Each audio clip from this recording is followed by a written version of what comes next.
Yeah, sure. All right, says it now. Let's go. Okay, let's go. So hello everybody, welcome back to the Stacey West. I'm Jake Tong. You might not have seen my face around for a little while. Obviously, with football being gone for the last 6 months, it was great to see us start last week with a 2-1 win against Crewe. Obviously, League One campaign starts again on Saturday. We've got a tough game against Oxford United. Obviously, they beat us 6-0 at home last year, which I'm sure something we'll get into. But fortunately, I've got a very good friend of mine, Joe Citrone, has joined me. Joe, if you just want to tell us a bit about yourself and what you do. Yeah. So obviously, I'm an Oxford United fan. Been an Oxford fan since I was a kid, since I was about 7-8 years old. Been a season ticket holder for the past, I think it was 10 years last year. So long time. And yeah, just a recent sports journalism graduate, and yeah, just looking forward to chatting a bit of football with you, mate. It's been a while.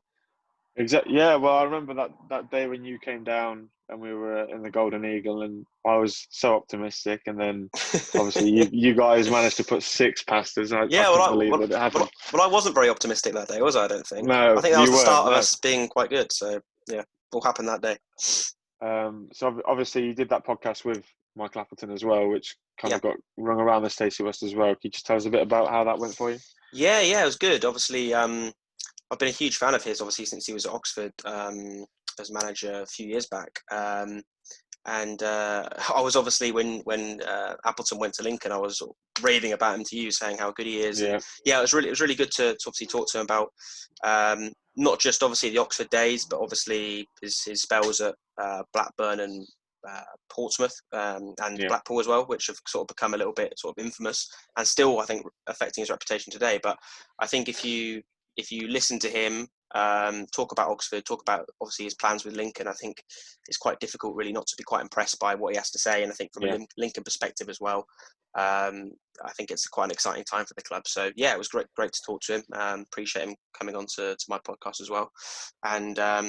And yeah, obviously it's just funny how that turns out to be our first game of the season. So if we just delve into what's going to happen, so can you just tell us a bit about how pre-season's gone for Oxford? You know, obviously it's been a bit of a weird one in terms. Obviously we've not played so many games. I don't know about you guys. What's the situation with you guys?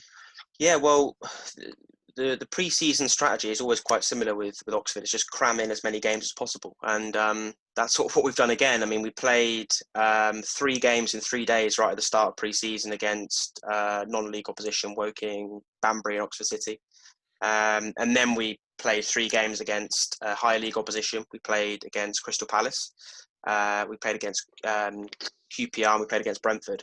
And we gave a good account for ourselves in every game, to be fair. We lost 2-1 to Palace. We beat QPR 1-0, and then we drew 2-2 with Brentford. So it's been a mixed bag, but it's been quite promising. I think most people, especially in the transfer market as well, I think we've done some good business, and we're looking quite good ahead of the new season. I know you're going to probably ask me about Rob Dickey going, and that's obviously a bit of a blow, but I think we've replaced him well, and Rob Atkinson, who we brought in January from Eastleigh, he sort of stepped forward in pre-season and looked really impressive. So I think there's still a couple of the pieces of the jigsaw missing that we need to obviously put in place before the end of the transfer window, but there's still quite a lot of time to do that. So I think most people are quite optimistic. We came close last season. We're kind of hoping to hopefully go one better this season, although it is looking quite competitive. I was going to say, obviously you alluded to that playoff defeat. Obviously it's not good for any team to get to a final and then lose, especially the way Oxford did. Yeah. How have the club reacted to that? In terms of recruitment, and obviously you said Rob Dickey's gone, who's played for both of these clubs. So, it's been quite an interesting summer down at Licker Sound. Yeah, I mean, we've reacted quite well, I think. I think most people have sort of got it out their system quite quickly, I think.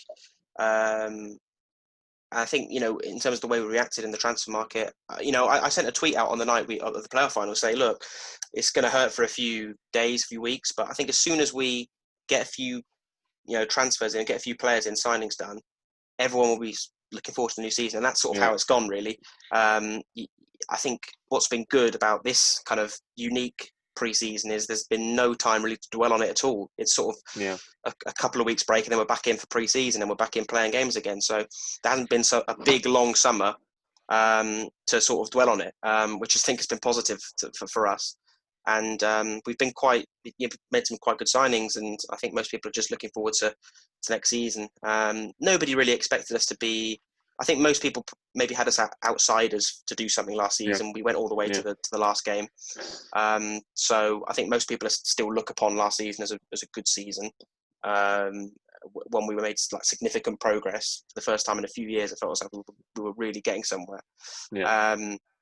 And I hope, I think most people just think hopefully that's going to continue into next season.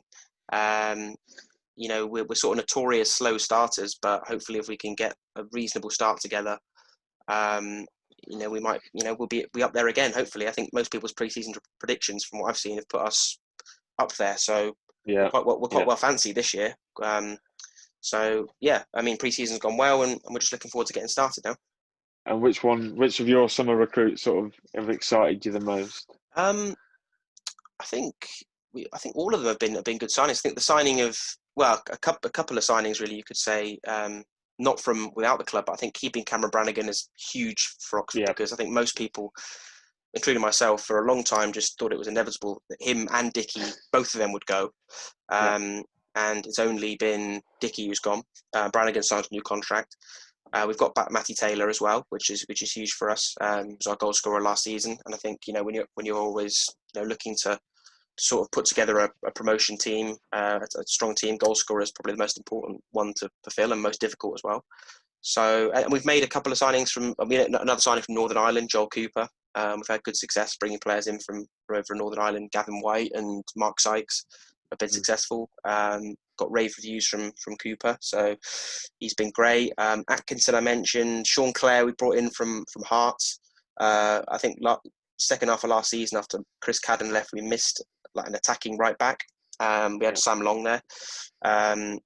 So that will be, I think, huge for us that we've now got somebody who can get forward, get crossed in the box.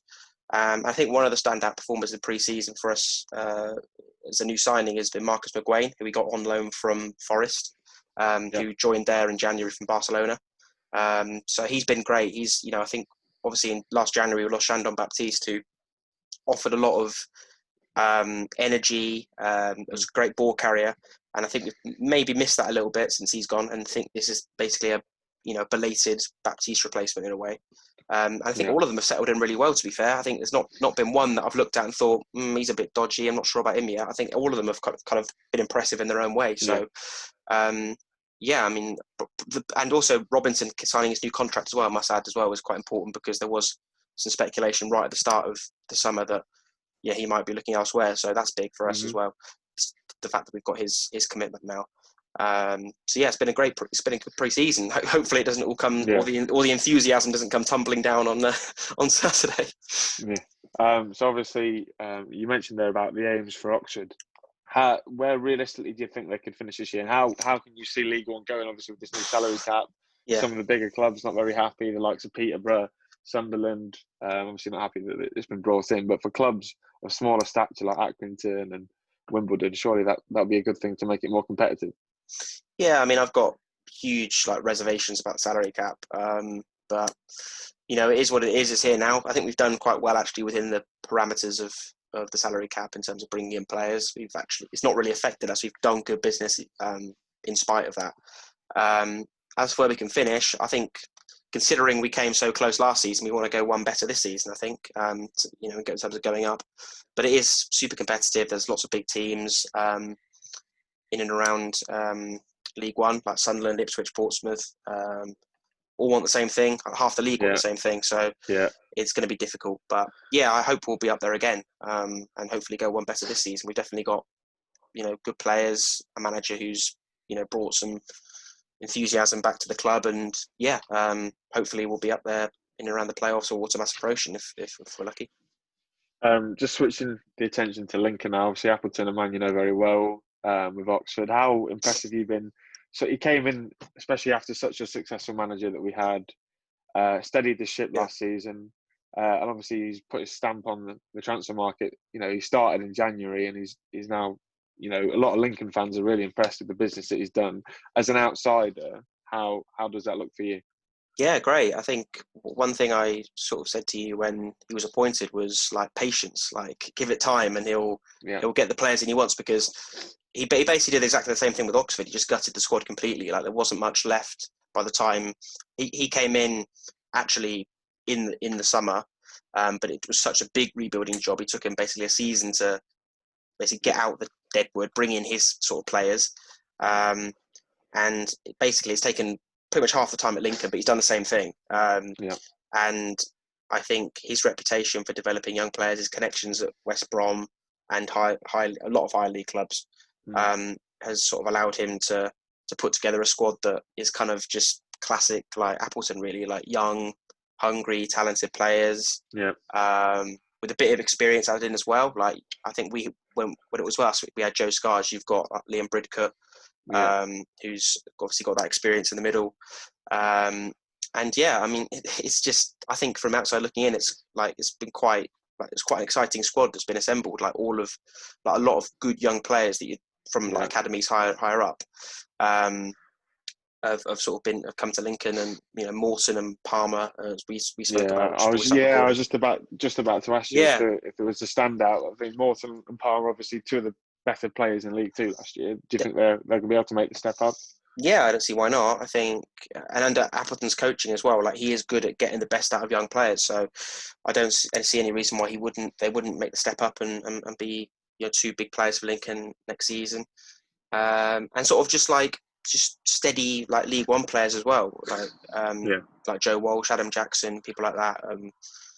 Quite impressive. I think Conor McGrandle was quite a good signing, I think, from MK as well. So yeah, I mean, I think Lincoln will be quite dark. I think dark horses. I don't know whether they'll get promoted or be in the playoffs, but I think definitely in the top half. I think Appleton and the club would be quite disappointed if they didn't finish in sort of the top 10.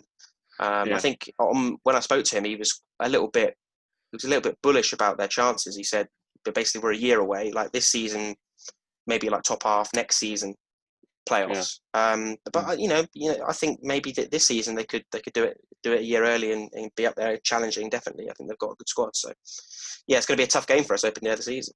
Yeah, speaking about that game, obviously the 6-0 demolition job where Appleton was appointed and was watching from the stands. Yeah, where it appeared that Tariq Fosu literally had us on strings that game. Yeah. How can you see Saturday panning out? It's a lot tougher than the last time we played at Lincoln. I think it's quite a tough game. I think it's quite interesting, really, because there's so many different talking points, like Appleton against his old club. Obviously, the 6-0 of last season, trying to sort of avenge that. Both clubs have sort of had quite promising summers, so it's quite an interesting game, really. I think I'll probably snap your arm off for a point at this stage, but it would be nice to come away with 3. I think we're still, obviously, as I mentioned, we're still missing maybe a couple of signings that we need to bring in. Some pace off the left and another striker probably need as well. But we probably have our strongest 11 at the club. So as long as we can, turn it on. We played Wimbledon in the League Cup, and it wasn't particularly. We got through on penalties, but I think we were quite lucky, really. They missed a penalty, and Simon Eastwood, made a couple of really good saves, and we didn't look that good. But hopefully we can be a lot better at Lincoln. I think we have it in us to be a good team, but as I said, we are quite slow starters usually. So, I probably would just take a point at this stage. If I could push you for a score prediction, what do you think you'd go for? I probably will just sit on the fence and say draw. Probably say 1-1. 1-1. What about you? I think a lot of Lincoln fans would definitely take a 1-1 based off last year, but obviously we had the good performance against Crewe on Saturday, and I think especially if we play our really strong 11, we know Appleton's got, and I don't see why we can't go and win it. Especially if you're slow starters, but definitely tough game. It'll be a really interesting encounter, and especially two teams that I think are probably going to. Well, I wouldn't say we're going to be thereabouts, but not too far away from you guys. But anyway, that's going to wrap up this preview of the Clash of Oxford. Thank you very much for coming on to the Stacey West, Joe. I'm sure we'll be able to put your social medias and stuff into the description. Awesome. So thank you very much for coming on, and we'll all see you later.